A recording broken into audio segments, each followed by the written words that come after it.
शर्म की बात है और नीतीश जी का हम थोड़ा सा लिहाज करते हैं क्योंकि वो बुजुर्ग हैं। लेकिन अगर आप इतने बुजुर्ग हैं कि आप खुदा न खास्ता इतना सीनाइल हो गए हैं कि एक तरफ से आप उनके हाथ में डिग्री थाम रहे हैं और दूसरे हाथ से आप उनका नकाब निकाल रहे हैं। नीतीश जी, आप बिहार को हेड करते हैं, आप बिहार के चीफ मिनिस्टर हैं, वहां मुसलमान भी बहुत सारे लोग रहते हैं। क्या आपको पता नहीं एक मुसलमान औरत जो नकाब करती है, what it is for a Muslim woman, कि आप उनको डिसरोब कर रहे हैं खुदा ना खास्ता, जस्ट बिकॉज आप वहां के चीफ मिनिस्टर हैं। आपको कोई हक नहीं बनता कि आप उनका नकाब ऐसे नीचे करें।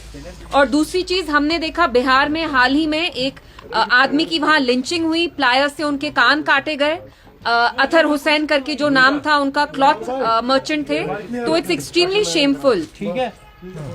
तो आपको लगता है कि मुस्लिम्स जो है, जैसे आपकी जैसे महबूबा जी ने भी कहा कि ये आप एक पीछे बहुत केओस कर रहे हैं, आप क्यों इतना केओस कर रहे हैं मेरी समझ में नहीं आ रहा है। आप लोग रेगुलरली बाइट भी लेते हैं, प्लीज जी। इल्तिजा जी, जैसे महबूबा मुफ्ती ने लिखा है, जैसे आगा रूहुल्लाह ने कंडेम किया है, ये नया इंडिया है जहाँ पे मुस्लिम्स को बार बार ह्यूमिलिएट किया जाता है। बिल्कुल बिल्कुल। और आप देखिए उनके साथ जो लोग थे नीतीश कुमार साहब के साथ, वो कैसे हंस रहे थे। उनको ये मजाक लग रहा था कि बिहार के चीफ मिनिस्टर, एक यंग लड़की जो हेल्थ केयर वर्कर हैं, वो वहां अपनी डिग्री हासिल करने आई या उनको शायद कुछ देना था, वो हंस रहे थे, खिल्ली मना रहे थे। बिहार के जो डेप्यूटी चीफ मिनिस्टर हैं वो बीजेपी के हैं, उनको हंसी आ रही थी। मैं आपसे पूछना चाहती हूँ, अगर हम किसी लेडी का खुदा ना खास्ता ऐसे घूंघट हटाते, आपको कैसे महसूस होता? और मैं नीतीश जी की इज्जत करती हूँ क्योंकि वो बुजुर्ग हैं, लेकिन तभी हम अभी ज्यादा कुछ बोल नहीं रहे हैं। अगली बार आपने ऐसा किया तो हम आपका लिहाज नहीं करेंगे। आपको कोई हक नहीं बनता है कि मुसलमान जो लेडी है उनको आप ऐसे बेनकाब करें in front of everyone and you mock her. Power does not give you the right to humiliate us Muslims, you please remember that.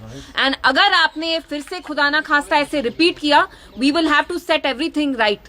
आप बहुत बुजुर्ग हैं, आप सीनियर सिटीजन हैं। अगर आपकी तबीयत खराब है तो डिसेंसी से, with dignity, please step down. And I would appeal to the government in Bihar की प्लीज आप नए चीफ मिनिस्टर बनाइए, क्योंकि आपके जो चीफ मिनिस्टर हैं शायद बुजुर्ग हैं, वो सीनाइल हो रहे हैं, जिसकी वजह से उनको अब इन चीजों का लिहाज नहीं रहा है। तो why is a man who is incapable, who is he is incontinent, why is he being asked to head a state? Why is he being asked to head a state? We immediately ask for you to take cognizance of this, and it is no joke disrobing a Muslim woman in full public view like this. Thank you.